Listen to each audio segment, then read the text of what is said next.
"I know, Trace," she sighed. "And turning away from our problems doesn't help." He cursed.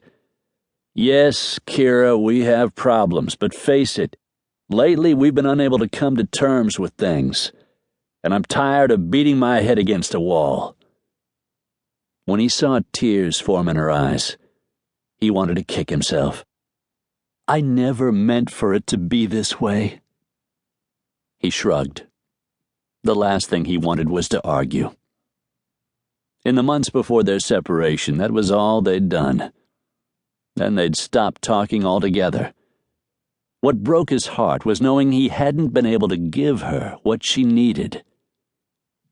"I just wanted us to be a real family," she added in a whispered voice. "You had a funny way of showing it." He'd needed her to stand by him and help him with his struggles with the ranch, but she was obsessed with her own problems. Her eyes filled with tears. There might have been a solution to help us both. How many times had they tried? Even counseling, with some stranger listening to every way he'd failed his wife.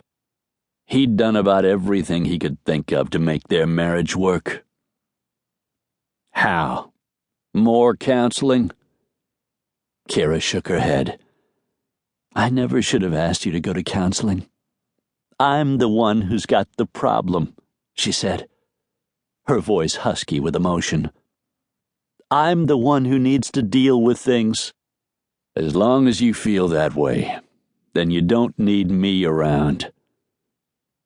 Kira stepped closer and began to speak, but stopped. With a swallow, she tried again. "But Trace, I do need you. I need you to stay with me another 6 months so I can have a baby.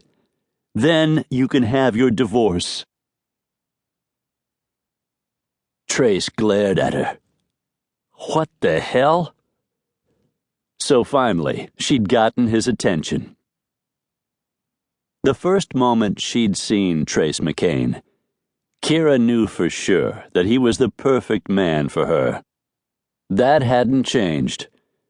Tall and lean, the handsome cowboy had gained his muscular build from years of working the McKanes cattle ranch.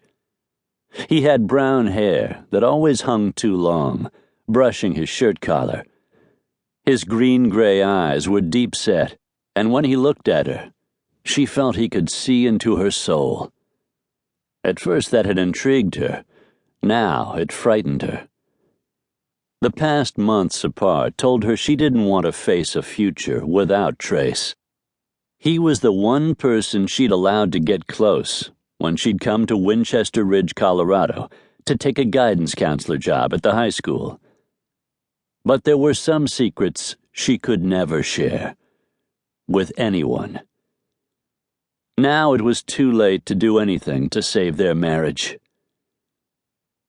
"We received a letter today," she said, pulling the folded envelope out of her pocket. "It's from the adoption agency." Her voice trembled. "We've passed another screening for a baby." Trace's eyes narrowed. Then he threw his head back and laughed. "It's a joke, right?" She didn't expect this reaction. "No." "So for months, we've been giving everyone the impression that we're the perfect couple and acceptable parents. Then we break up, and we get the okay?" Kira squared her shoulders and looked him in the eye. "No one knows you moved out, and I don't want anyone to, not yet. Not until we receive a baby." He froze, his jaw clenched. "If you want the divorce so bad, then adopt as a single parent." He tossed the pitchfork against the railing and marched out of the stall. Kira hurried after him. "Trace, wait, just hear me out." His fast pace had her nearly running to keep up.